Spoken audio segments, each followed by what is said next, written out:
పురాతనమైనటువంటి ప్రసిద్ధ పుణ్యక్షేత్రంగా భాషిస్తున్నటువంటి సంగమేశ్వర స్వామి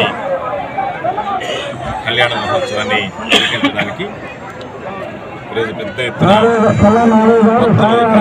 జరిగింది.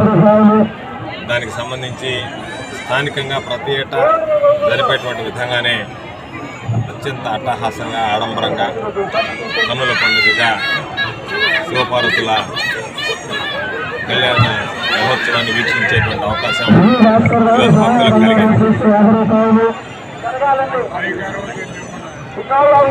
పరశురాముడు ప్రతిష్ఠించాడని చెప్పుకునేటువంటి ఎంతో ఖ్యాతి ప్రసిద్ధిగాంచినటువంటి పుణ్యక్షేత్రం అనేక సందర్భాలలో దాని పునర్నిర్మాణానికి ప్రయత్నం చేశాం.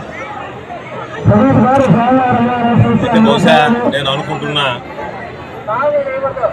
ఏ మహనీయుడైతే దీన్ని నిర్మించాడో ఆ పునర్నిర్మాణానికి భగవంతుడి వరకు అనుమతి ఇవ్వకపోవడం అనేటువంటిది మనం ఈరోజు అందరం కూడా ఆలోచించాల్సింది. ఎందుకంటే అందరం కలిసి పురాతన పుణ్యక్షేత్రం అభివృద్ధి చేయాలనేటువంటి సంకల్పం ఉన్నా సరే దాన్ని ఆయన అనుమతి ఎప్పుడు ఇస్తాడని చెప్పి ఎదురు చూడాల్సినటువంటి పరిస్థితి ఏర్పడింది. తప్పనిసరిగా ఈరోజు దాన్ని పునర్నిర్మించాల్సినటువంటి అవసరం ఉందని చెప్పి చాలామంది భక్తులు అభిప్రాయపడుతున్నారు. అన్ని రకాల ప్రయత్నాలు చేస్తున్నాం. బహుశా ఈ పాటికే పునర్నిర్మాణం పూర్తి చేసి జీర్ణోద్ధారణ కూడా పూర్తి చేసి సంప్రోక్షణ కార్యక్రమాలు అన్నీ పూర్తి చేసి దేవస్థానం నిర్మాణం కానీ అన్నీ కూడా పూర్తి చేయాల్సినటువంటి పరిస్థితి ఉండేది.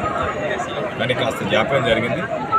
తప్పనిసరిగా అందరితో భక్తులతో కలిసి ప్రయత్నం చేసి దీని యొక్క వైభవం చెక్కు చెదరకుండా, భక్తుల మనోభావాలు ఇక్కడ దెబ్బతీయకుండా ఆగమ శాస్త్రం ప్రకారం స్థపతులను పిలిపించి నిష్ణాతులైనటువంటి స్వాములను రప్పించి